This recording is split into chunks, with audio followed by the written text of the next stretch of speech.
Film dibuka dengan memperlihatkan seorang pria bernama Dong Jin yang bekerja sebagai pengelola data. Dia sangat mahir melihat situasi yang ada di kasino untuk bisa menganalisa kebiasaan para pemain, dan dia juga menemukan solusi agar pemain yang kalah tidak jera bermain dengan memberikan mereka pelayanan VIP dan membuat mereka senang lalu kembali datang untuk bermain lagi. Karena kehebatannya membaca data dan membuat strategi jenius, dia jadi dipuji oleh bos pemilik kasino, bahkan dia diundang untuk makan bersama bos itu. Namun Dong Jin menolaknya karena dia sudah ada janji makan bersama sahabatnya. Namun saat Dong Jin menghampiri mobilnya, ternyata mobilnya ada yang merusak. Lalu Dong Jin melaporkan itu kepada polisi dengan memberikan rekaman dashboard. Namun Dong Jin tak tahu siapa pelaku itu. Karena itu polisi minta Dong Jin bersabar dan mereka akan menyelidikinya. Di kantor polisi, Dong Jin memberitahu pekerjaannya sebagai pengelola data, dan saat itu juga ia menunjukkan kemampuannya.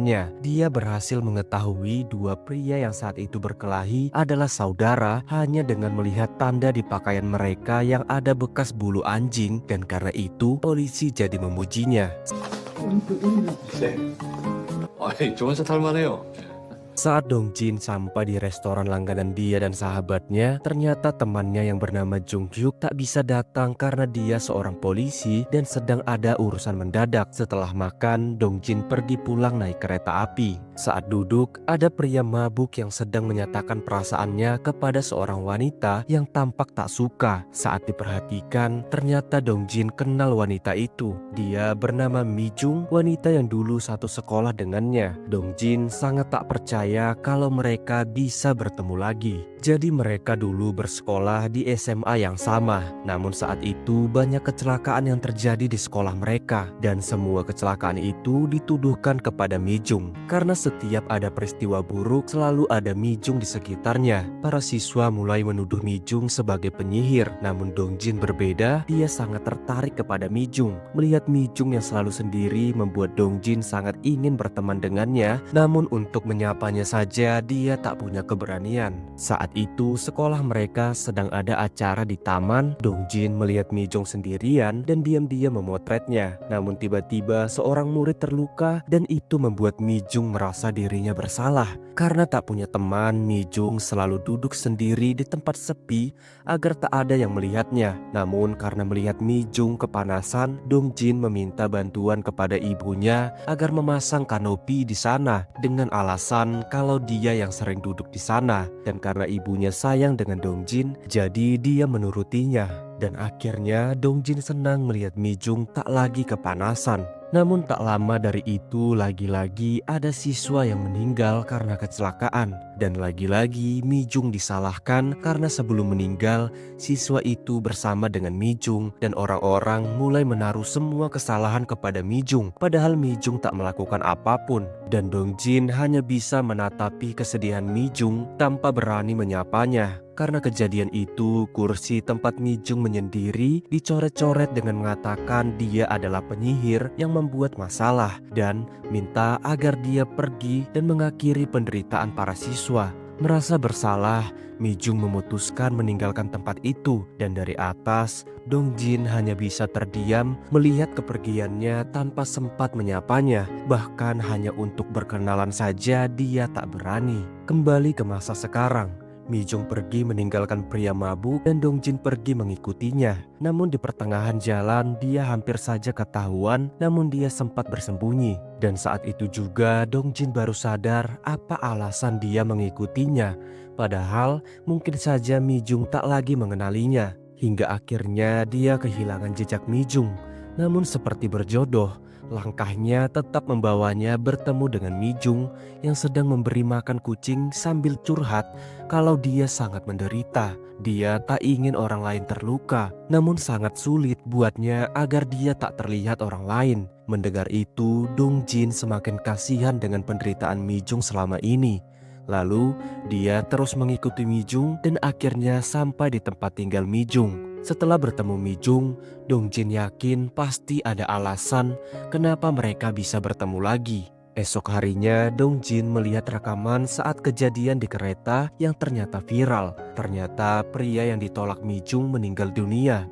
Karena setelah Mi Jung keluar dari kereta, tiba-tiba saja pria itu sesak dan meninggal. Melihat kejadian itu, malam harinya Dong Jin bertemu dengan Jung Hyuk. Di sana dia bertanya tentang adanya kemungkinan orang yang dikutuk salah walau mereka tak melakukan kesalahan. Dia memberi contoh, ada orang yang merasa sial saat menonton pertandingan bola karena selalu kalah saat dia menontonnya. Ada yang sial selalu kehabisan saat dia sudah mengantri, dan banyak contoh lainnya. Dong Jin sangat kasihan dengan orang itu dan yakin kalau memang ada orang yang ditakdirkan menjalani hidup seperti itu, dan dia sangat kasihan. Dia yakin ada cara untuk membebaskan mereka dari kutukan itu, dan dia yakin bisa menemukan caranya, dan juga bertanya apakah Jun Hyuk percaya kalau penyihir itu nyata. Sementara di sisi lain, Mi Jung yang bekerja sebagai penerjemah seketika terdiam saat ada kalimat penyihir. Dia pun jadi teringat dengan dirinya. Saat ini dia tinggal di gedung paling atas. Dia sengaja memilih tempat itu agar dia tidak sering bertemu orang lain. Dia juga lebih memilih mengurung diri di sana. Namun terkadang dia juga sedih dengan itu. Tapi dia selalu mengingatkan dirinya kalau itu adalah pilihan terbaik untuknya. Sekilas tentang Mi Jung. Dahulu dia sangat ceria hingga semua kejadian aneh menimpanya. Setiap ada pria yang mendekatinya, mereka selalu mengalami kecelakaan. Awalnya Mi Jung mengira itu hanya kebetulan, namun karena terlalu sering, dia jadi merasa bersalah. Apalagi saat masa SMA, kejadian itu semakin banyak. Saat para wanita menaruh curiga kepadanya, para pria malah tetap menyukai Mi Jung. Di antaranya ada Jung Hwan yang selalu membelanya. Mi Jung tinggal dengan ayahnya yang sangat perhatian dengannya. Ayahnya bertanya apakah Mi Jung punya teman, namun Mi Jung berbohong dan bilang kalau dia akrab dengan teman kelasnya. Ibu Mi Jung sendiri sudah meninggal saat melahirkannya. Dan itulah mengapa dia selalu sedih saat ulang tahun, karena itu juga hari kepergian ibunya. Suatu hari hal aneh kembali terjadi. Teman pria satu kelas Mi Jung semuanya mengalami keracunan, dan itu sangat aneh. Sehingga murid wanita menaruh rasa curiga kepada Mi Jung yang membuatnya semakin terpojok. Begitu juga saat pulang. Saat itu sedang hujan dan dia tak bawa payung. Kemudian datang Jun Han yang menawarinya tumpangan payung karena rumah mereka searah. Namun saat sampai di dekat rumah, Mi Jung minta mereka berpisah. Namun tiba-tiba petir menyambar dan itu membuat Jun Han tewas. Kejadian itu memperburuk keadaan. Orang-orang mulai menjauhi Mi Jung hingga teman Mi Jung semasa kecil bernama Daen menyebarkan rumor ibu Mi Jung yang meninggal karena melahirkannya dan bilang dia bagaikan penyihir, dan dengan singkat rumor itu menyebar dan membuat Mi Jung dicap sebagai penyihir. Namun kecelakaan tak kunjung usai. Selama Mi Jung di sana, banyak kecelakaan yang terjadi, dan itu selalu terjadi kepada pria yang tertarik kepadanya. Namun karena ayahnya yang baik, Mi Jung tetap semangat sekolah, dan untuk menghindari kecelakaan, dia selalu memilih jalan yang sepi. Namun saat itu tiba-tiba ada pria dari kelas lain yang tertarik kepada Mi Jung. Dia yang melihat Mi Jung dan Jung Hwan pulang bersama sebelum ia tersambar petir, mencoba meyakinkan Mi Jung kalau semua itu hanyalah kebetulan dan bukan salah Mi Jung. Namun Mi Jung yang tak mau ada korban lagi minta agar pria itu menjauhinya. Namun dia tetap saja mengikuti Mi Jung hingga saat pria itu mengayuh sepedanya, tiba-tiba ada kabel putus yang membuatnya tersengat sampai meninggal. Bertambahnya korban meninggal membuat Mi Jung semakin bersalah, dan begitu juga dengan para murid. Mereka sudah semakin gila menyalahkan Mi Jung. Mereka menyoret kursi tempat Mi Jung duduk dengan berbagai hinaan. Melihat semua kekacauan itu dan orang-orang juga tampak tak menginginkannya ada di sana, dengan berat hati Mi Jung memutuskan meninggalkan sekolah itu. Melihat itu, ayah Mi Jung yang begitu sayang kepadanya dibuat khawatir karena Mi Jung tiba-tiba tak sekolah dan tak mau bicara. Dia juga meninggalkan tasnya di sekolah. Ayahnya pergi ke sekolah untuk mencari tahu. Lalu dia melihat Daen dan minta penjelasan. Setelah mendengar apa yang terjadi, ayah Mi Jung sangat tak percaya. Putrinya dituduh atas semuanya dan juga dituduh sebagai penyihir. Dia pun pergi mengambil tas Mi Jung dan dengan sedih dia melihat barang-barang putrinya itu. Namun saat dia akan pulang, dia melihat Dong Jin yang sedang menghapus semua tulisan yang menghina Mi Jung. Ayah Mi Jung sedikit membahas murid yang dituduh sebagai penyihir. Dan dengan yakin Dong Jin bilang kalau itu rumor bodoh dan tak perlu mempercayainya. Melihat ada orang seperti Dong Jin, dia sedikit senang. Apalagi Dong Jin bilang kalau dia akan mencari cara untuk membuktikan kalau rumor itu tidak benar, tanpa Dong Jin sadari kalau pria itu adalah ayah Mi Jun. Setelah berhenti sekolah, Mi Jung hanya ingin mengurung diri, berharap dunia bisa melupakan masalahnya. Namun masalahnya malah semakin meluas. Rumor tentangnya menyebar sampai ke seluruh desa. Bahkan ayahnya yang tak terima putrinya digosipi sampai bertengkar dengan orang desa. Dan saat itu, ibu Dong Jin juga melihat kejadian itu dan khawatir dengan putranya yang juga satu sekolah dengan Mi Jung. Karena tak punya teman, Mi Jung merawat kucing liar. Ayahnya yang tak suka kucing tetap memenuhi permintaan Mi Jung agar membelikannya makanan kucing. Dan kebetulan ayah Mi Jung belanja di toko ibu Dong Jin. Ibu Dong Jin sangat gugup saat melihat ayah Mi Jung. Namun dia juga berbaik hati dan memberikan makanan kucing secara gratis. Namun ayah Mi Jung tetap bayar karena tak mau dikasihani. Karena diberikan makanan kucing, Mi Jung jadi senang dan ayahnya juga kembali bahagia karena putrinya kembali tertawa. Hingga tibalah hari di mana para siswa tamat sekolah. Saat itu, Dong Jin ingin memberikan Mi Jung bunga, namun saat sampai di rumah Mi Jung, ternyata sudah ada Daen yang juga membawa bunga juga album SMA. Namun dia tak berani bertemu Mi Jung dan hanya meninggalkan hadiahnya. Begitu juga Dong Jin saat dia mengetuk pintu dan mendengar Mi Jung yang keluar, dia malah kabur ketakutan tanpa sempat memberikan hadiahnya. Saat itu Mi Jung bingung dan hanya melihat ada bunga dan juga album SMA mereka. Yang di sana tampak semua siswa lulus tanpa dirinya. Namun Daen menempelkan foto Mi Jung di foto perpisahan mereka. Karena tak ingin masa depan putrinya suram, ayah Mi Jung menyemangati putrinya agar kembali belajar dan mengambil ujian lulus SMA dan segera berkuliah. Dia juga berjanji agar mereka pindah ke Seoul dan menjual semua hartanya agar dia bisa mendukung putrinya. Karena ketulusan ayahnya membuat Mi Jung semangat belajar lagi. Dia juga pergi membantu ayahnya berkebun karena tak ada yang membantu ayahnya setelah dia bertengkar membela Mi Jung dengan para warga desa. Ayahnya sangat senang bekerja sama dengan putrinya. Namun kesialan kembali datang. Tiba-tiba ada ular muncul dan menggigit Mi Jung. Melihat putrinya sekarat, ayah Mi Jung menghisap racun itu dan membuat Mi Jung selamat. Namun saat sadar melihat ayahnya sekarat, Mi Jung sangat sedih dan meminta tolong. Namun ayahnya minta agar Mi Jung segera pergi dan juga minta maaf karena lama mengetahui penderitaan putrinya.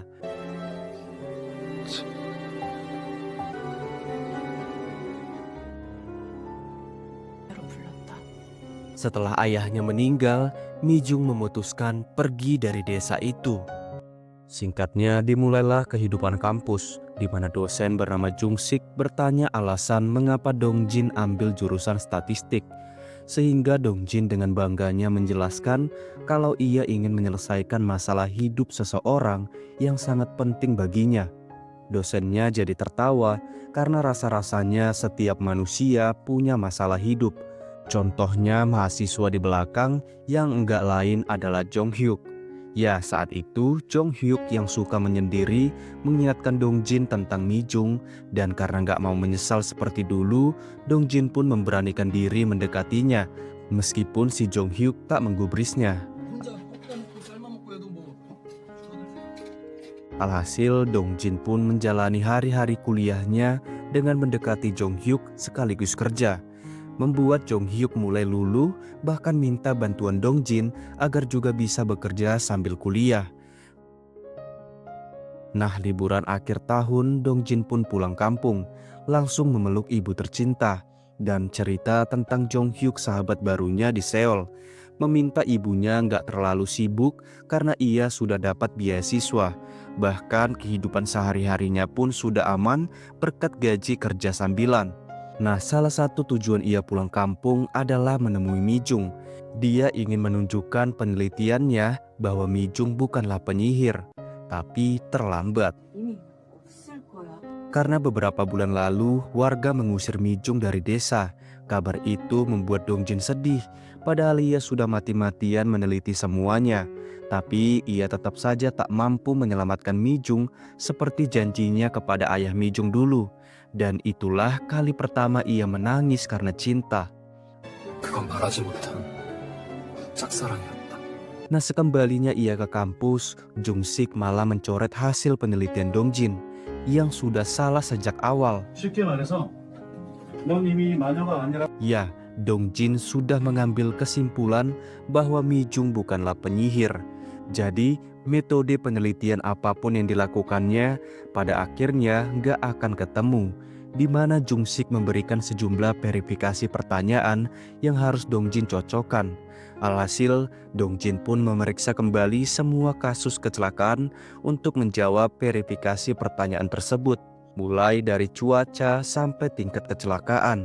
Dan satu-satunya faktor umum dalam kecelakaan itu adalah Mi Jung, atau dengan kata lain, Mi Jung memang penyihir yang menjadi penyebab kecelakaan tersebut, membuat Dong Jin patah semangat. Sengaja duduk di terpa hujan demi menyembunyikan tangisannya. Beruntung Jong Hyuk selalu setia mendengarkan curhatannya.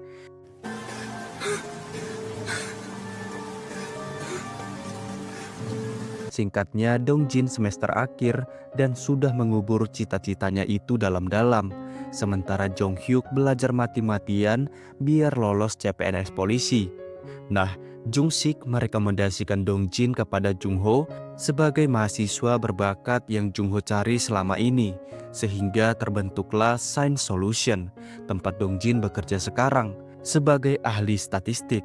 Tapi meskipun sudah sukses, selalu saja ada cobaan hidup yang menerpanya, di mana ibunya tiba-tiba mengabari terkait kanker yang dideritanya.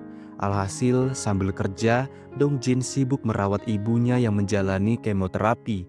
Janji akan mengabulkan apapun permintaan jika sang ibu sembuh nanti, membuat sang ibu yang sangat pucat dapat tersenyum dan meminta Dong Jin untuk menjual rumah dan semua asetnya di desa karena ia nggak mau membebani Dong Jin yang sangat ia banggakan.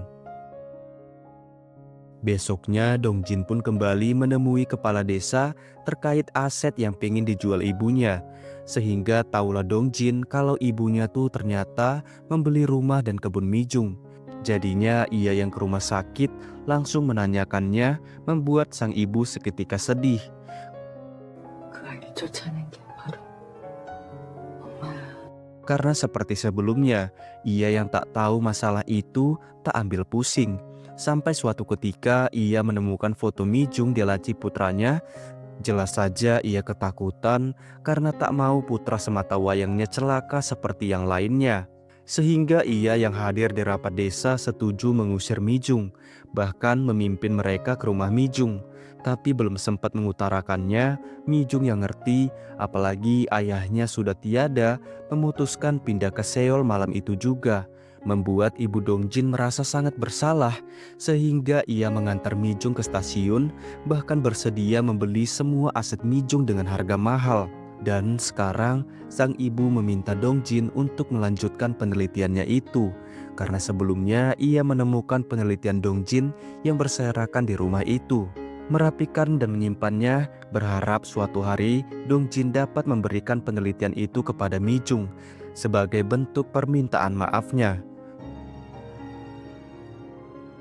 Ya, itulah malam terakhir Dong Jin bersama sang ibu. Dan saat mencari foto pemakaman, ia baru sadar kalau meskipun ia hobi fotografi, tapi ia nggak pernah memotret ibunya sendiri. Di mana ia pun membawa ibunya ke peristirahatan terakhir, sosok yang selalu berjuang nggak kenal lelah hingga ia sukses seperti sekarang, berjanji akan mengabulkan permintaan terakhir sang ibu. 엄마의 간절한 바람처럼 당신이 마녀가 아니라는 걸 증명할 테니까. Nah, setelah kerjaannya selesai, Mi Jung ngobrol dengan sahabatnya dipanggil Eon Sil yang memperkerjakannya sebagai penerjemah online. Berterima kasih Yoon Sil sangat perhatian kepadanya. Hanya saja Mi Jung punya impian pengen liburan ke suatu tempat. Membuat Yoon Sil senang baru kali ini mendengar Mi Jung punya keinginan. Ya, sebagai manusia yang mengisolasi diri, Mi Jung tentu pingin ke suatu tempat di mana nggak ada orang yang celaka karenanya. Selalu berusaha menganggap dirinya baik-baik saja di depan boneka sawah yang dibuatnya mirip sang ayah. Besoknya Yoon Sil kesal kepada atasannya si gondrong sok sibuk yang karena ulahnya proyek terjemahannya lambat ditangani, padahal Mi Jung sudah begadang mengerjakannya.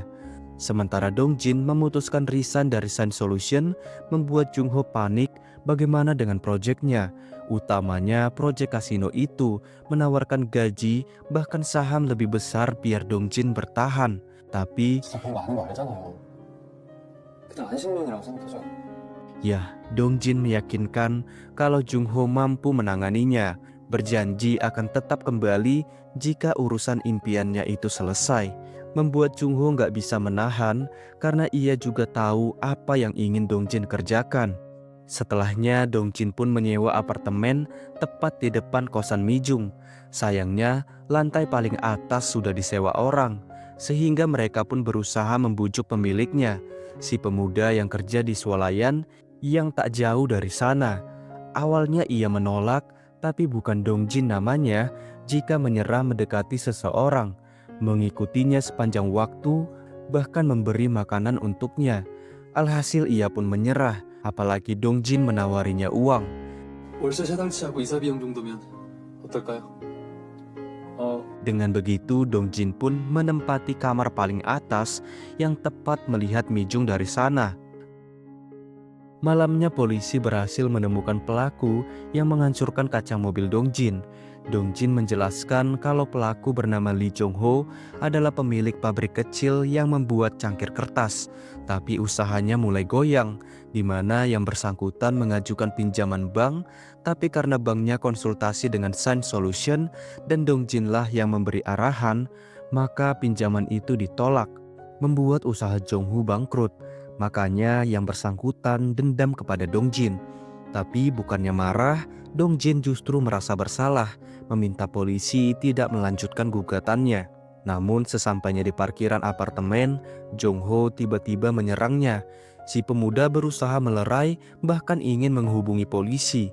Tapi Dong Jin melarangnya, karena memang dirinya lah yang salah. 왜 앞에 안 돼? 도대체 왜 내가 당해하냐고 이 새끼야. Alhasil Dong Jin pun mentraktirnya makan sambil minta maaf. Karena keputusannya Jong Ho berujung bangkrut, tapi ia juga nggak bisa apa-apa karena hanya menjalankan pekerjaannya. Untungnya Jong Ho ngerti meskipun sedih karena ia hampir bunuh diri karena masalah itu. Dan kalau dipikir-pikir berkat Dong Jin ia nggak jadi bunuh diri. Ya, namanya kehidupan, setiap manusia hanya bisa menjalankan perannya masing-masing dan berusaha bangkit dari masalah yang ada. Di lain sisi, Jung Hyuk disibukkan dengan kasus pembobolan kosan, di mana pemilik bernama Yuna selamat, karena dari luar kota. Dugaannya si pelaku adalah orang yang ditolak Yuna. Dan karena itu, Jong Hyuk memberikan aplikasi SOS yang dapat Yuna manfaatkan jika dalam bahaya, berjanji akan segera datang di waktu yang tepat. Dan biar aman, Jong Hyuk mengantar Yuna ke rumah orang tuanya. Malamnya, Dong Jin mengajak Jong Hyuk makan bersama, pengen cerita tentang apa yang dilakukannya sekarang. Namun, ya Yuna dalam bahaya sehingga Jong Hyuk pun bergegas. Tapi terlambat, Yuna dilarikan ke rumah sakit, membuat orang tua Yuna marah kepada Jong Hyuk yang gak becus melaksanakan tugas. Tapi mau diapa, semuanya sudah terjadi, di mana Jong Hyuk hanya bisa minta maaf, berharap Yuna baik-baik saja. Besoknya Dong Jin pun menemui Tuan Jong So yang pastinya sangat senang. Berkat saran dari Dong Jin, keuntungan kasinonya berkembang pesat. Tapi tujuan Dongjin adalah meminta bantuan Jongso untuk mempekerjakan Jongho. Ya, karena Dongjin yang meminta, Jongso jelas setuju. Apalagi itu demi keselamatan orang lain, membuat Jongso semakin tertarik dengan kepribadian Dongjin. Beralih ke kehidupan Mijung yang kerja sampai jam 2 subuh, barulah ia bisa keluar menyusuri jalan, di mana nggak ada seorang pun yang dapat melihatnya. Curhat kepada kucing jalanan yang diberinya makan, namun ia nggak sadar kalau Dongjin selalu diam-diam mendengarnya. Singkatnya, Dongjin pun kembali ke desa, menyempatkan diri ke toko ibunya dulu, yang kini sudah ganti pemilik. Setidaknya ia dapat mengenang sang ibu di sana. Setelahnya ia menemui teman SMA bernama Hein, yang kini menjalankan bisnis toko bunga.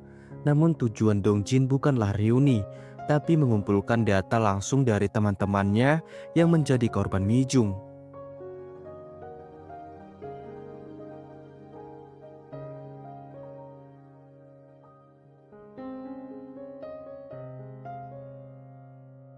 Nah, sebelum bertemu teman-temannya, Dongjin ke kantor desa, siapa tahu ada kasus yang terlewatkan. Dan benar saja, menurut kepala desa, ada korban terakhir sebelum Mijung keluar dari desa itu. Alhasil Dongjin pun menemui yang bersangkutan. Dipanggil si Gempal, tetangga yang nggak jauh dari rumah Mijung. Dimana setelah ayah Mijung meninggal dulu, si Gempal yang kasihan dan memang suka kepada Mijung berusaha menghiburnya sambil membawakan roti. Itu pun hanya ngobrol dari luar tanpa saling bertemu. Dari waktunya, si Gempal menghabiskan waktu sekitar 12 menit. Tapi baru di perempatan jalan, si Gempal diseruduk babi hutan yang entah dari mana. Padahal tak mungkin ada babi yang tersesat masuk ke desa itu. Untungnya dia masih selamat. Malamnya Dongjin pun menemui teman-teman kelasnya, termasuk Daen, di mana mereka semua merasa bersalah atas keluarnya Mijung dari sekolah itu. Sehingga saat Dongjin menjelaskan maksudnya, mereka pun bersedia membantu. Alhasil besoknya Daen yang bekerja sebagai guru di SMA mereka membawa Dongjin memeriksa berkas yang disimpan di gudang belakang kursi kosong itu. Sehingga Dongjin pun dapat mengumpulkan data penting terkait Mijung dan korbannya. Dan dari data itu, ia pun dapat memetakan lokasi kasus terjadi sesuai tanggal kejadian. Dengan begitu, Dongjin pun dapat menemui setiap korban. Mulai dari bocah yang mengganggu Mijung karena cari perhatian dulu, masih selamat karena nggak menyatakan cinta, padahal suka. Setelahnya, ia menemui sebelah tengah, remaja yang juga celaka setelah memberikan permen kepada Mijung. Masih hidup karena juga belum sempat menyatakan cinta. Selanjutnya si Jusung, teman kelas yang hampir jatuh di tebing karena saat camping ia memberikan minuman kepada Mijung. Lagi-lagi selamat karena enggak berani mengungkapkan cintanya. Begitupun dengan korban selamat lain, semuanya sama persis. Nah, setelah diukur dari kecocokan, Dongjin pun menemukan pola yang sama yang menjadi penyebab kecelakaan. Pertama, berada di ruang yang sama dengan Mijung. Kedua, mengobrol dengannya. Ketiga, berkenalan. Keempat, mengakui perasaan.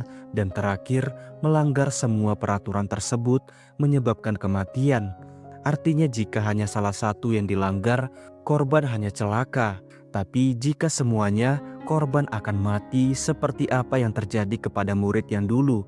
Intinya syarat paling utama adalah jangan menyatakan cinta. 미정에게 호감을 가지고 있어야만 한다. Makanya gak ada perempuan yang jadi korban karena gak mungkin cinta kepada Mijung. Gak berapa lama Daen tiba-tiba datang mengungkap penyebab yang membuatnya merasa sangat bersalah. Jadi Daen sebenarnya suka kepada si senior yang tergigit lebah itu. Dan saat melihatnya dekat waktu itu, Daen jelas cemburu sehingga dia mulai menyebar terkait Mijung sebagai seorang penyihir. Gak menyangka kalau rumor yang disebabkannya membuat Mijung pindah sekolah. Padahal ia juga tahu kalau Mijung gak salah apa-apa.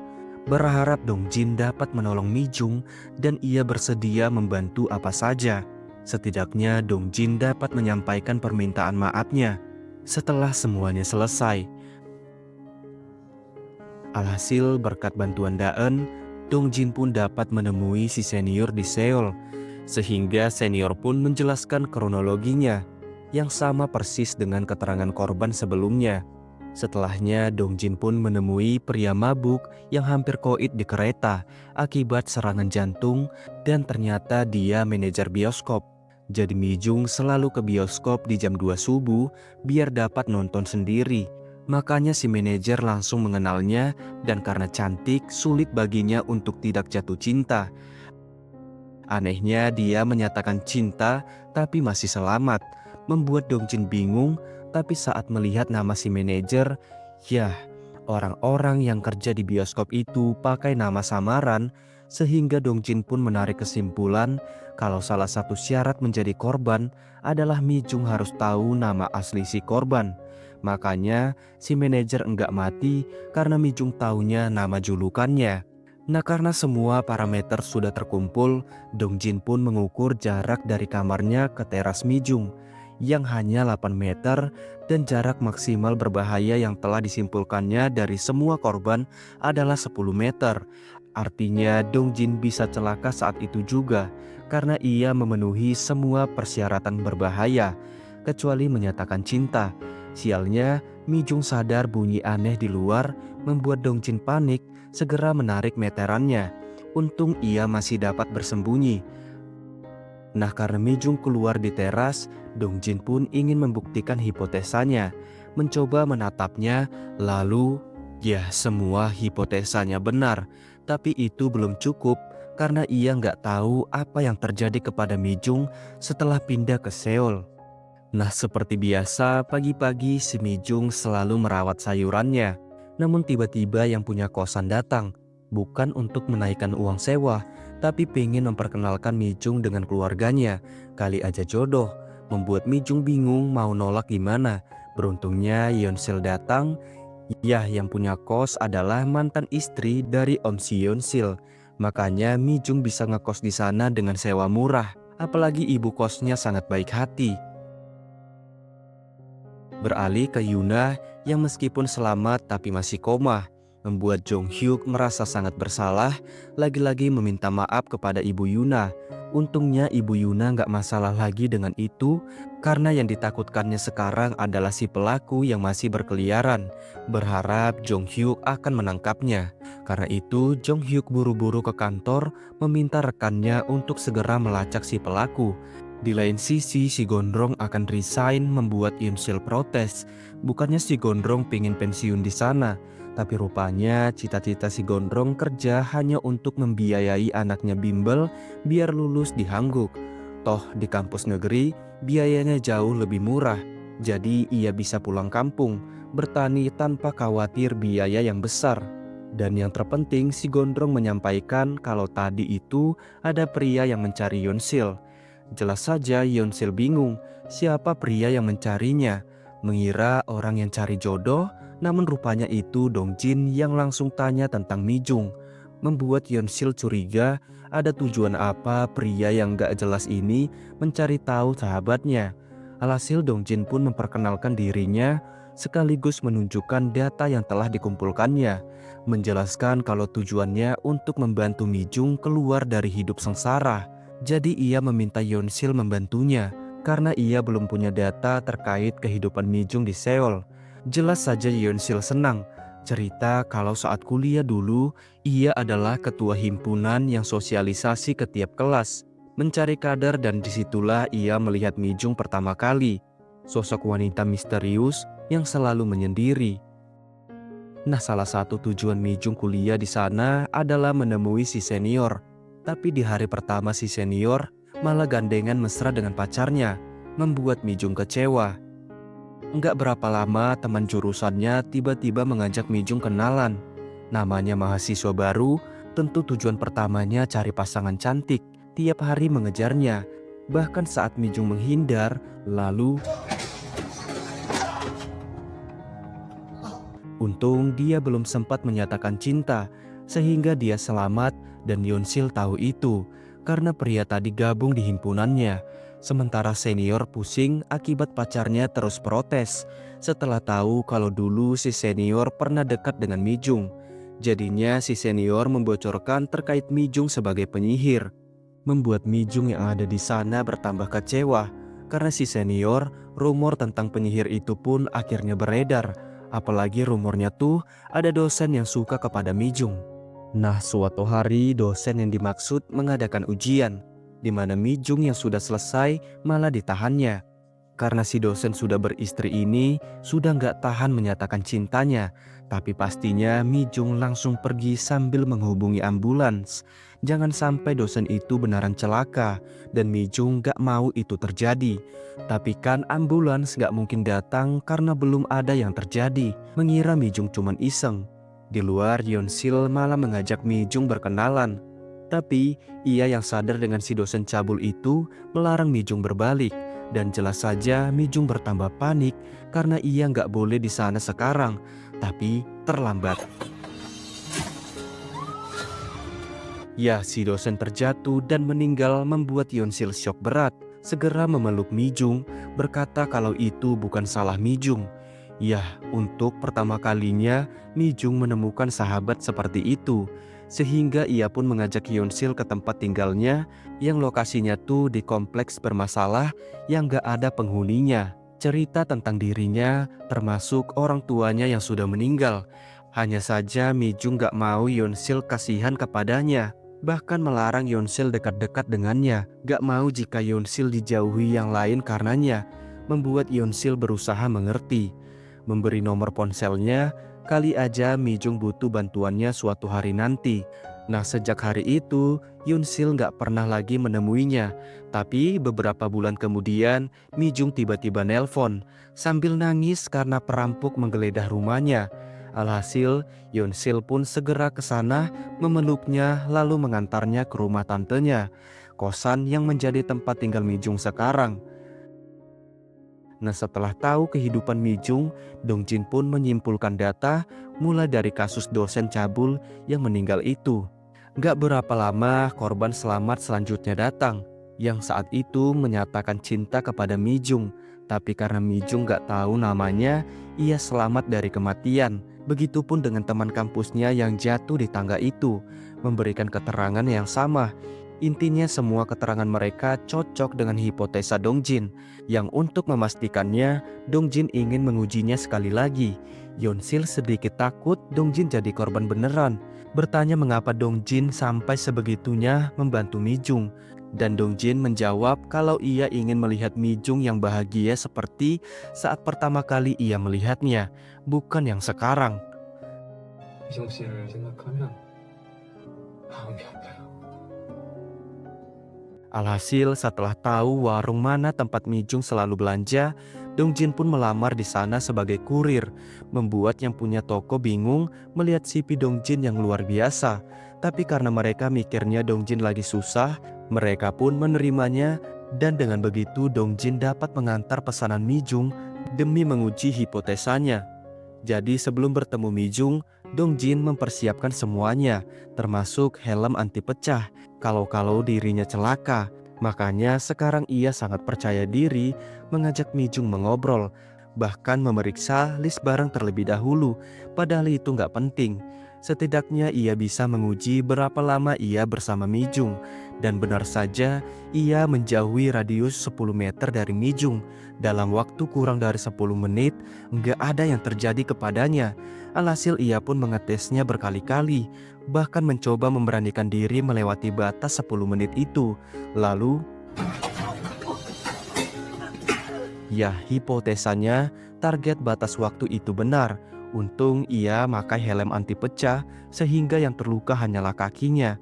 Singkatnya setelah sembuh, ia lagi-lagi mengantar pesanan Mi Jung. Pengen memastikan hipotesanya kemarin apakah benar sebelum 10 menit ia nggak kenapa-kenapa.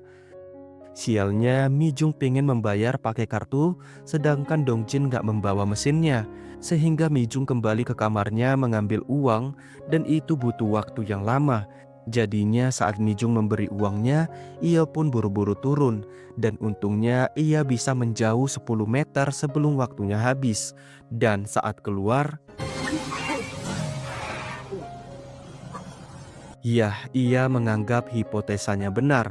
Tapi sadar dengan papan toko yang bergoyang di atas, ia pun gak bisa menghindar. Beruntung ia selamat, tapi itu membuatnya bingung. Ia tidak melanggar dua aturan itu, tapi mengapa ia tetap celaka? Curiga kalau ada variabel lain. Dan setelah menganalisa apa yang dilakukannya kemarin, ia pun yakin kalau variabelnya adalah berapa kali ia mengobrol dengan Mijung. Di saat yang sama, Mijung yang memesan barang sangat kecewa karena yang ngantar adalah kurir lain. Nyadar kalau kurir sebelumnya mulai mengisi hari-harinya yang kesepian. Singkatnya, Dongjin yang sembuh masuk kerja lagi, menunggu pesanan dari Mijung. Padahal yang punya toko menyuruhnya libur karena lagi sepi. Jadinya Dongjin pun memberi saran kalau untuk makanan segar baiknya ditaruh di rak yang sejajar dengan mata pembeli, bukan di rak paling bawah. Karena setelah diperhatikan, pelanggan utama mereka adalah Gen Z yang gak suka ribet. Yang punya toko sih bingung mengapa Dongjin tahu itu. Sehingga Dongjin pun jujur bahwa sebelumnya ia adalah konsultan supermarket di depan. Dan jelas saja yang punya toko bingung. Harusnya ia mempekerjakan Dongjin sebagai konsultan, tapi ia hanya bisa membayar sebagai kurir. Namun Dongjin tak masalah, menjelaskan kembali trik-trik agar toko mereka ramai. Mulai dari melayani Gen Z yang gak suka sikap ramah berlebihan seperti apa yang terjadi kemarin. 다음에 남편이랑 같이 와. 어? 단골 고객들의 사생활을 기억해주고 언급해주시기보다는 Gak berapa lama, Mijung pun memesan sehingga Dongjin segera mengantarnya, membuat Mijung lega. Akhirnya dapat bertemu dengan kurir baik hati ini, di mana seperti biasa Dongjin memeriksa list pesanan sambil menghitung berapa kali mereka mengobrol. Nah, setelah 9 kali ngobrol, Dongjin pun pamit pulang. Namun 손 다치셨어요? mereka jadi 10 kali ngobrol. Dongjin pun beralasan kalau dia terluka saat olahraga. Melihat Mijung yang tersenyum, Dongjin gak peduli dengan keselamatannya. Tapi meskipun begitu, dia tetap waspada, menghindari apapun bentuk ancamannya, mulai dari papan toko sampai area sekitar. Dan semuanya aman. Tapi saat menancap motornya, yah, hipotesanya terbukti benar. Ngobrol 10 kali dengan Mijung juga akan membuatnya celaka. Nah, Yeonsil yang tahu nyawa Dongjin hampir saja melayang langsung protes, mengancam gak mau temanan lagi dengan Dongjin jika masih mencoba hipotesanya itu. 주부는 원래 연락을 하지 못하는 이렇게 말장난해 짜증나. Meski dia dilarang, namun Dongjin gak peduli. Toh ia sudah melangkah sejauh itu. Di mana saat sembuh ia pun mengikuti Mijung yang keluar naik bus keliling kota hanya untuk sekedar jalan-jalan, yang pastinya Dongjin duduk di bangku paling belakang untuk menjaga jarak lebih jauh 10 meter dari Mijung. Setidaknya di perjalanan itu ia dapat melihat Mijung lebih lama dari biasanya. Sialnya di jalan pulang, seorang lansia naik sehingga Mijung memberikan kursinya lalu berdiri agak ke belakang, membuat jarak mereka kurang dari 10 meter. Dongjin berusaha tenang, berharap busnya sampai di perhentian berikutnya sebelum waktunya habis. Tapi malah terjadi kemacetan di jembatan dan di menit ke-9 busnya berada di samping pick up yang mengangkut besi tajam. Membuat Dongjin enggak ada pilihan selain harus segera keluar dari bus itu. Jelas saja orang-orang pada panik, di mana Dongjin berhasil melompat keluar. Tapi waktunya sudah lewat dan sialnya lagi topinya terbuka, sehingga Mijung dapat melihat wajahnya. 이동진? Yah, ternyata Mijung tahu nama Dongjin yang artinya Dongjin bukan saja akan celaka, tapi juga akan mati karena melanggar banyak aturan di saat bersamaan. Nah, mengapa Mijung tahu nama Dongjin? Kita kembali ke masa lalu saat murid meninggal. Mijung kesal dengan teman-temannya yang nampak gak peduli dengan kematian murid itu. Tapi karena itu ia sadar dengan si Dongjin, satu-satunya teman yang nampak sedih, dan disitulah pertama kali mata mereka bertemu. Alhasil Mijung pun mulai diam-diam memperhatikan Dongjin, dan ia juga nyadar kalau Dongjin itu sempat melihatnya. Begitupun saat camping, mata mereka bertemu ketika Dongjin diam-diam memotretnya. Nah, atap biru yang tiba-tiba terpasang itu membuat Mijung tersenyum. Toh ada tulisan kalau itu sumbangan ibu Dongjin. 보고 있으면 TV 보는 것처럼 재미있었다. Ya, keseharian Dongjin yang selalu ceria membuat Mijung sedikit terhibur, termasuk saat ia berhenti sekolah. Sedihnya seketika hilang karena tersadar Dongjin menatapnya untuk terakhir kalinya. Lalu saat hari kelulusan, ia juga sebenarnya melihat Dongjin mengira buku tahunan itu pemberian dirinya. Dan setelah bertahun-tahun, ia malah bertemu Dongjin di situasi seperti itu. Membuatnya ketakutan, tapi Dongjin bersiap melompat ke jembatan. Daripada kesambar petir, Dongjin memilih lompat ke sungai. Toh datanya belum pernah ada korban Mijung yang meninggal di air. Dan dugaannya benar, tim SAR segera menyelamatkannya dan melarikannya ke rumah sakit. Nah, sesampainya di rumah, Mijung segera mengecek berita. Lega karena Dongjin selamat, di mana Dongjin yang bangun cerita kepada Jung Hyuk terkait perkembangan penelitiannya. Namun tiba-tiba Yonsil datang marah-marah. Bukannya ia sudah mengingatkan, tapi Dongjin gak mau mendengarnya. Namun melihat Jung Hyuk di sana, Yonsil sedikit canggung. Untungnya Jung Hyuk pamit pergi, sehingga Yonsil kembali ke tujuannya datang, yaitu melarang Dongjin membuktikan hipotesanya. Selain takut nyawa Dongjin melayang, ia juga gak mau Mijung semakin merasa bersalah.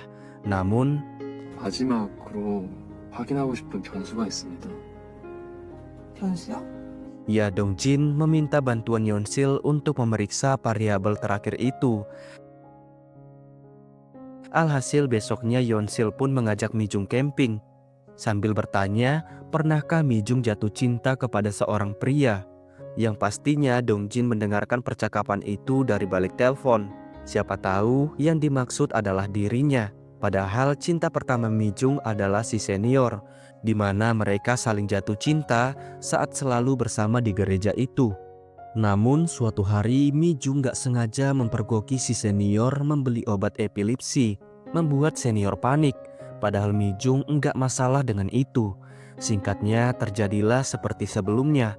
Si senior yang menyerahkan buku catatannya berharap Mijung lanjut kuliah bersamanya di Seoul.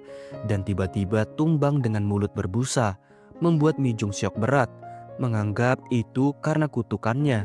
Meskipun begitu, ia tetap berusaha menepati janjinya dulu, yaitu kuliah di tempat si senior. Tapi ujung-ujungnya si senior itu melupakannya. Mendengar itu, Yonsil jelas bingung kok seleranya begitu rendah. Begitu juga Dongjin bingung mengapa dia tidak meninggal padahal melanggar semua aturannya. Karena itu ia pun kembali ke kosan memeriksa buku catatan si senior yang diberikan kepada Mijung, membuatnya sangat terkejut. Alhasil besoknya ia pun menemui si senior. 겨울엔 말벌이 동면한다고 하더라고요. Dongjin baru nyadar bahwa tawon hibernasi di musim dingin. Tapi mengapa saat itu si senior alasannya digigit tawon? Membuat si senior tersenyum, karena bukan dirinya yang mengaku digigit tawon, tapi Mijung. 오빠 말벌에 쏘인 것 같아요. 말벌? Karena saat itu epilepsinya kumat dan Mijung yang gak mau orang tahu terpaksa menyalahkan tawon. Tapi jelas saja Dongjin marah mengapa dia tidak mengkonfirmasinya, bahkan menyebarkan rumor itu saat di kampus dulu. Dongjin pun curiga kalau dia gak pernah jatuh cinta kepada Mijung. Namun dia ngaku kalau dulu dia benar-benar cinta, berbeda dengan sekarang karena ia sudah punya kekasih lain. Nah, sepulangnya dari sana, Dongjin termenung sepanjang hari. Dan dari keterangan si senior, hanya satu yang ada di benaknya, kalau variabel penentu yang dapat menghindarkan seseorang dari celaka, bahkan kematian, adalah perasaan Mijung. Artinya Mijung hanya bisa mendekati pria yang benar-benar dia cinta. Jadi misi Dongjin sekarang bukan lagi mencari cara mendekati Mijung biar selamat, tapi bagaimana cara agar membuat Mijung jatuh cinta kepadanya. Alhasil ia pun mulai melatih fisiknya. mempersiapkan diri jangan sampai cara terakhir itu dapat membuatnya benar-benar tewas. Singkatnya, setelah semuanya sudah siap, ia pun mengirim pesan perpisahan kepada Yeonsil. Terima kasih atas bantuannya selama ini, dan kalau ia nggak selamat, ia meminta Yeonsil agar terus menjaga Mi-jung selamanya. Setelahnya, ia berjalan ke kosan Mi-jung sambil memperhatikan sekitar, termasuk orang-orang yang pernah hadir di hidupnya selama ini. Karena apa yang akan dilakukannya sama saja menyetor nyawanya sendiri. Ia pun menghubungi Mi-jung sebagai kurir untuk bertemu di luar, dan seketika Mi-jung terkejut. Ternyata kurir yang selama ini mengisi hari-harinya adalah Dongjin, dan itu membuatnya takut karena dia nggak mau Dongjin celaka. Dongjin pun memberikan hadiah yang dititipkan teman-teman SMA mereka di desa, berkata kalau ada sesuatu yang sangat ingin dikatakannya tentang perasaannya. 오늘은 하지 않을 겁니다. Ya, itu obrolan ke-10 di mana sebelum pergi, Dongjin pun tersenyum sambil meminta Mi-jung agar tidak takut melakukan apapun yang Mi-jung ingin lakukan. Toh Mi-jung tak pernah salah atas hal itu. Nah, setelah keluar, ia pun memperhatikan sekitar, waspada dengan setiap ancaman yang ada. Toh ia sudah ngerti pola kutukan itu. Namun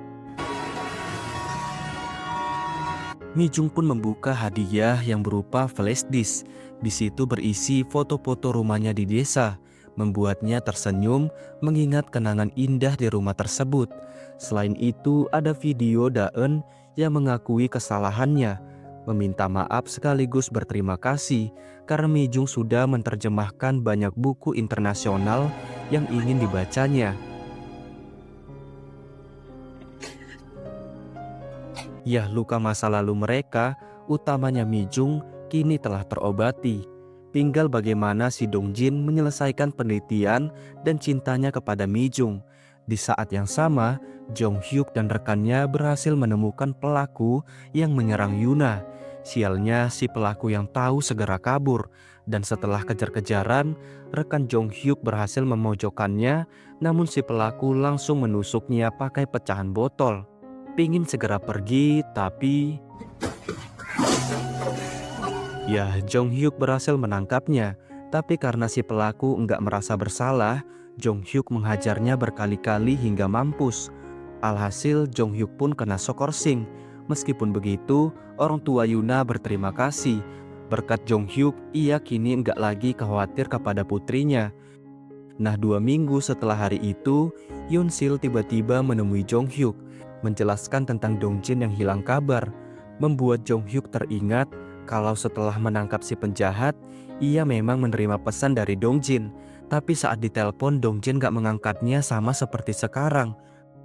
Karena itu, Jong-hyuk pun mulai mencari kebenaran Dongjin dengan menemui orang-orang yang berhubungan dengan Dongjin, di mana Jung-ho menjelaskan terkait Dongjin yang ingin meneliti sesuatu, tapi Jung-ho nggak tahu siapa subjek yang jadi bahan penelitiannya.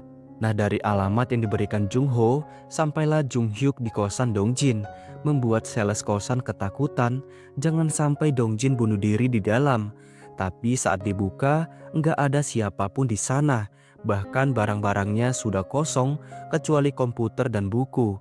Setelahnya, Jong-hyuk menemui si penjaga minimarket untuk mencari tahu alasan mengapa Dongjin pengen ngekos di lantai paling atas. Begitupun si pemilik toko, mengapa Dongjin hanya jadi kurir di hari tertentu. Jong-hyuk juga menemui pemilik kasino yang juga bingung karena sudah lama enggak mendengar kabar dari Dongjin. 살리는 죄짓는 친구가 스스로 잘못 본다는 일은 없을 테니까. Hanya saja ia pengen berterima kasih berkat Dongjin ia kini dapat sopir pribadi kepercayaan. Ya, dia adalah orang yang menyerang mobil Dongjin dan dibantu oleh Dongjin sebelumnya. Nah, karena masih bingung dengan petunjuk yang ada, Jong-hyuk balik ke kosan Dongjin, memeriksa komputernya untuk mencari alasan mengapa Dongjin memilihnya untuk memecahkan teka-teki itu. Namun ia enggak menemukan keanehan di komputer itu. Untungnya ia sadar dengan buku di sana. Ya, sebelumnya Dongjin menandai nama Mi-jung di buku-buku itu, seolah-olah memberi Jong-hyuk petunjuk kalau semuanya berhubungan dengan gadis bernama Mi-jung. Tiba-tiba terdengar dering ponsel membuat Jung Hyuk tersadar kalau Dong Jin sengaja meninggalkan ponselnya yang di-charge di bawah meja. 이동재 씨 때문에 그 김주희가 뭔가 그 인상도 더럽고 성격도 그저거랑 경찰신고까지 찾아갔다고요. Yah, itu si Yeon Sil yang ngomel-ngomel gak jelas. Tapi tahu kalau yang ngangkat telepon adalah si Jong Hyuk, ia jelas malu. Alhasil Jong Hyuk menemuinya, menunjukkan buku yang diterjemahkan oleh Mi Jung dan ditandai si Dong Jin. Sehingga Yeon Sil pun jujur tentang penelitian itu, termasuk alasan mengapa Dong Jin ngekos di lantai paling atas agar dapat melihat Mi Jung dari sana. Seketika Jong Hyuk tersadar kalau kaca jendela itu adalah kaca satu arah yang gak terlihat dari luar, yang artinya ada sesuatu yang tersembunyi di kaca tersebut. Dan benar saja, saat lampu dipadamkan, Yeon Sil ketakutan. Dipikir mau dilecehkan, padahal Jong Hyuk cuman pengen lihat tulisan yang ada di kaca itu. Seketika Jong Hyuk tersadar dengan nama blog yang dibuat Dong Jin. Segera membukanya dan benar saja ada beberapa catatan terkait penelitian Dong Jin selama ini. Termasuk catatan harian ketika Dong Jin berkali-kali membuktikan hipotesanya. 미친 새끼. 대체 몇 번을 시도한 거야? Ya dari catatan itu, mereka bisa tahu perjuangan cinta Dong Jin selama ini. Sehingga Jong Hyuk pun menyuruh rekannya untuk memeriksa mayat-mayat yang ditemukan. Siapa tahu Dong Jin adalah salah satunya. Nah gak berapa lama, karena bosan menunggu kabar dari rekannya, si Yeon Sil malah ketiduran. Namun di jam 2.30 alarm ponsel Dong Jin berbunyi, membuat Jong Hyuk tersadar kalau itu waktunya Mi Jung keluar dari rumah. Ia pun mengikutinya hingga ke tempat Mi Jung memberi makan para kucing, di mana Jong Hyuk memperkenalkan dirinya sebagai polisi, mengajak Mi Jung mengobrol karena ia ingin membuktikan hipotesa Dong Jin, mulai dari jarak 10 meter bersama 10 menit hingga ngobrol 10 kali. Hanya saja Mi Jung bingung mengapa kucing hamil yang biasanya takut orang lain itu mendekati Jong Hyuk. Sehingga Jong Hyuk menjelaskan kalau kucing hamil justru cenderung mendekati orang terlebih dahulu karena nalurinya yang butuh perlindungan manusia dan bertahan hidup. Yah, ini sama seperti kehidupan Mi Jung yang sebenarnya butuh seseorang, tapi kutukan itu membuatnya harus menghindari orang lain. Nah setelah memastikan semua aturan ia langgar, Jong Hyuk pun pamit pergi. Di saat yang sama, Yeon Sil yang terbangun gak sengaja menemukan catatan Dong Jin terkait data kecelakaan yang berhubungan dengan Jong Hyuk. Ya, jika diperhatikan sejak awal, setiap Jong Hyuk menangani kasus, pasti orang yang dilindunginya celaka. Atau dengan kata lain, Jong Hyuk sama seperti Mi Jung, sama-sama punya kutukan penyihir. Makanya Dong Jin mendekati Jong Hyuk sejak awal dan diam-diam melakukan penelitian itu. Beralih ke Jong Hyuk yang ingin membuktikan hipotesa Dong Jin. Ya, meskipun semua aturan dilanggar, tapi jika enggak mencintai Mi Jung, kutukan tidak berfungsi. Tapi masalahnya sekarang, Yeon Sil yang sudah tahu masalah kutukan itu, malah menghampiri Jong Hyuk di jarak 10 meter. 이동재 씨가 왜 김준혁 씨에게 단서들을 남겼는지 준혁 씨도 알고 있는 거죠? Nah plot twistnya, Jong Hyuk ternyata sudah tahu kutukannya itu sejak lama, di mana setiap gadis yang mencintainya pasti celaka. Makanya ia merasa bersalah kepada Yuna. Tapi saat bangun dari komanya, Yuna memastikan kalau insiden itu bukan kesalahan Jong Hyuk.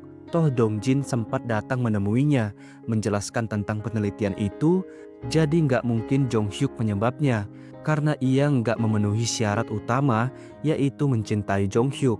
Dan sekarang nggak ada yang terjadi kepada Yeon Sil karena mereka menjaga jarak 10 meter itu. Apalagi kita nggak tahu dengan perasaan cinta di antara mereka. Paginya, Jong Hyuk pun menemui Mi Jung, ngaku sebagai teman Dong Jin sekaligus memberikan hasil penelitian itu. Di mana Mi Jung yang membaca terperangah setelah tahu perjuangan Dong Jin selama ini. 유리가 사라졌습니다.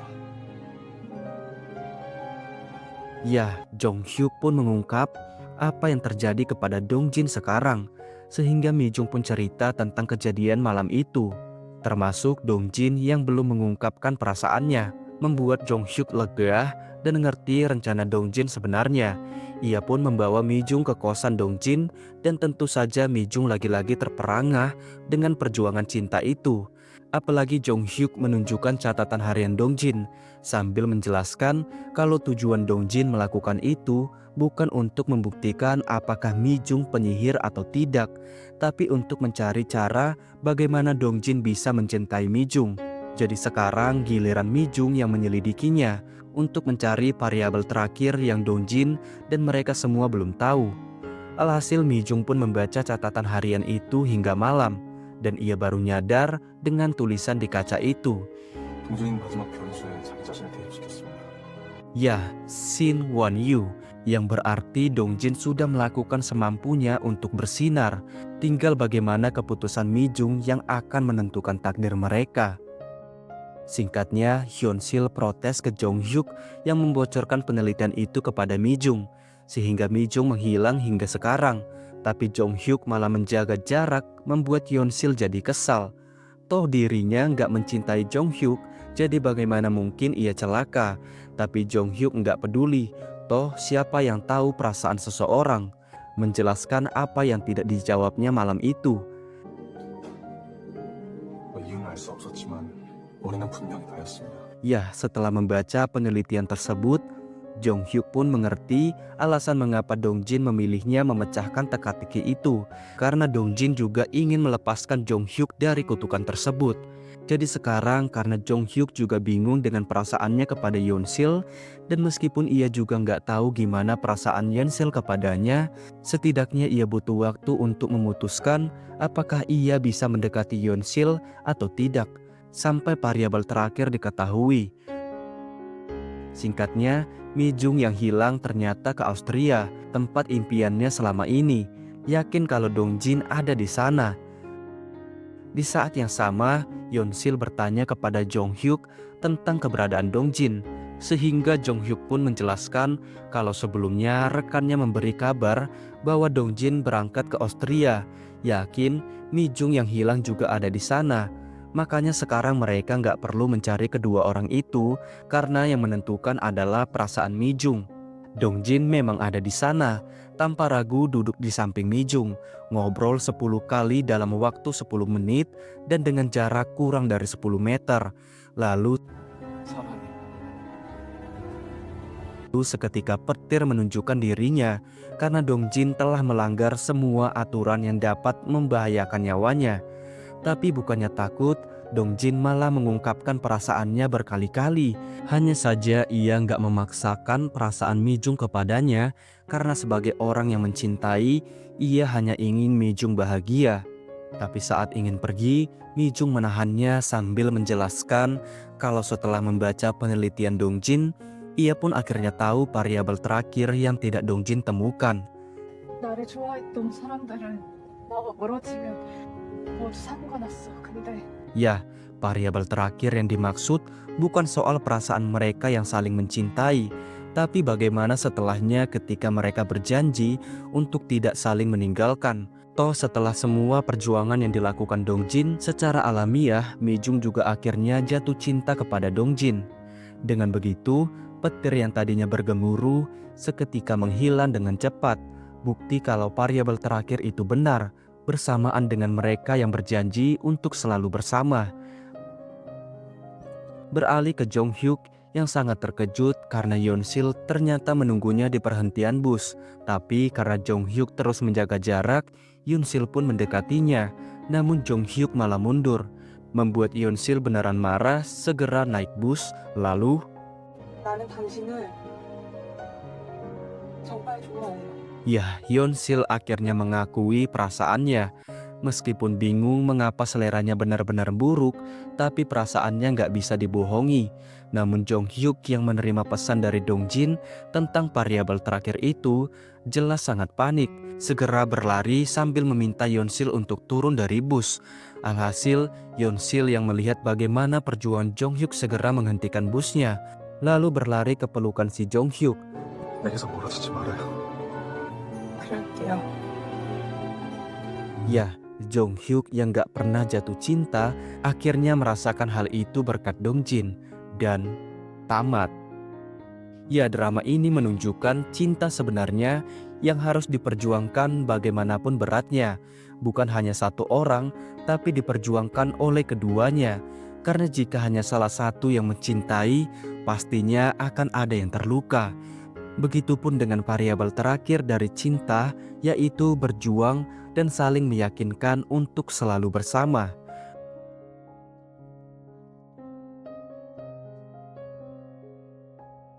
Oke guys, makasih udah nonton. Jangan lupa like and subscribe. Sampai jumpa di film selanjutnya. Sekian, terima kasih.